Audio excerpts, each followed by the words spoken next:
Rout El-Krief n'a pas été épargné. Au cœur du débat, le discours de Jean-Luc Mélenchon à propos de la situation à Gaza. Après un premier dialogue houleux avec le député LFI Manuel Bompard en plateau, la journaliste a été dézinguée par Jean-Luc Mélenchon lui-même sur les réseaux sociaux.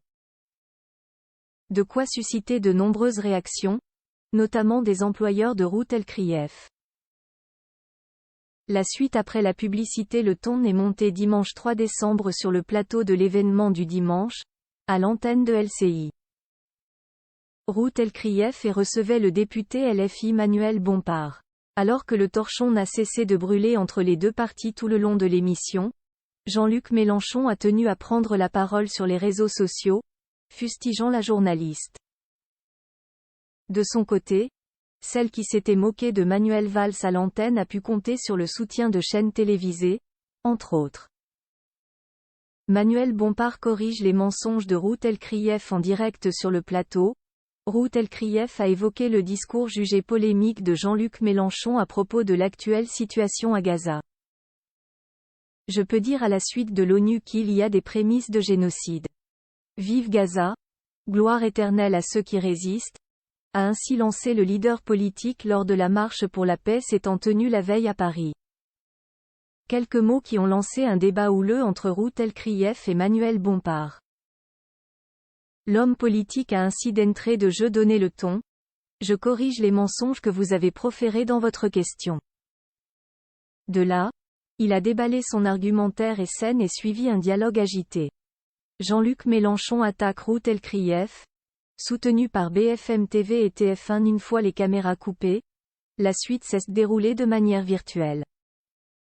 Sur X, anciennement Twitter, Jean-Luc Mélenchon scène et mêlée.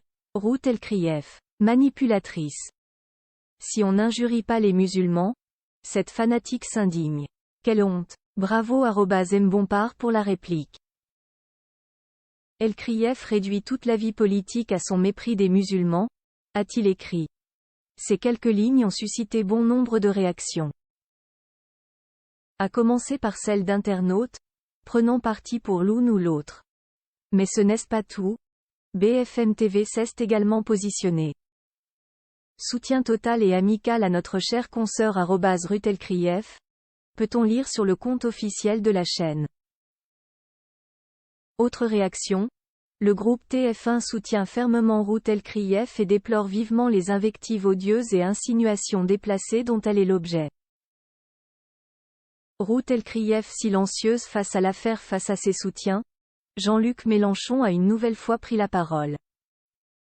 Le groupe TF1 n'a tort de soutenir le journalisme d'accusations et d'invectives obsessionnelles contre un absent du plateau qui ne peut répondre. Ce genre de méthode discrédite ses auteurs, a écrit le leader politique, toujours sur X. Pour l'heure, Rout El-Krief ne s'est pas exprimé sur l'affaire. Gérald Darmanin, ministre de l'Intérieur, a lui pris la parole à son sujet. Sur BFM TV RMC ce lundi, il a déclaré « Qu'elle soit une bonne ou une mauvaise journaliste pour Monsieur Mélenchon, ce n'est pas le sujet. C'est une démocratie, les journalistes font ce qu'ils souhaitent, et interrogent comme ils veulent les femmes et hommes politiques. » Il a dénoncé un déchaînement de haine sur Internet à la suite du tweet de l'ancien candidat à la présidentielle et a fait savoir qu'il avait donc décidé de remettre une protection policière pour Rout El-Krief. La suite après la publicité. La suite après la publicité.